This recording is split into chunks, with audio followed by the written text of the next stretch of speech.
So we saw in the matric results released in January, there was quite a huge decline in the numbers of pupils that enrolled for maths as well as science. And this has really been consistent over the years. I mentioned this earlier. What do you think the real reason behind this is? And what can the schooling system, even outside of the private schooling system, let's look at the public sector, for instance. Yes, they've got limited financial resources, limited resources.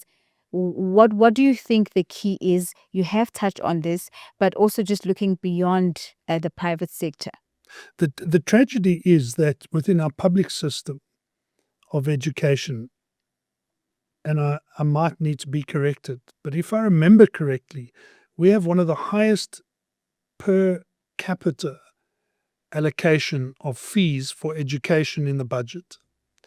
And the problem is we are not allowing that money to be spent correctly.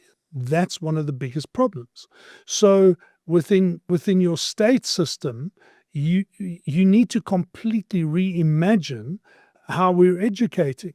Now, technology is available because most students today in South Africa, I think the last statistic was something like 45 million smartphones in South Africa alone. Now, most people have a smartphone. There is so much information I can glean as research, as a resource from my smartphone. Yes, I need the connectivity, and I'm sure there's a lot of public-private partnerships that could come into that. There already are. I know there are a number of fiber companies that are giving free access to schools.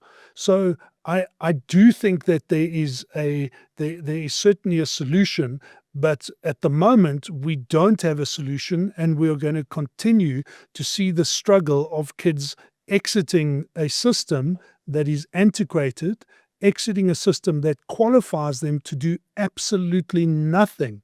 That matric certificate qualifies you to do what? Nothing. Maybe be a teller at That's ShopRite and pick But it things doesn't up. even qualify you with that. All it does is say, okay, you've done X, Y, and Z. It allows you access into a university. Many companies say you need a matric certificate in order to get a job, but there's no skill set behind it.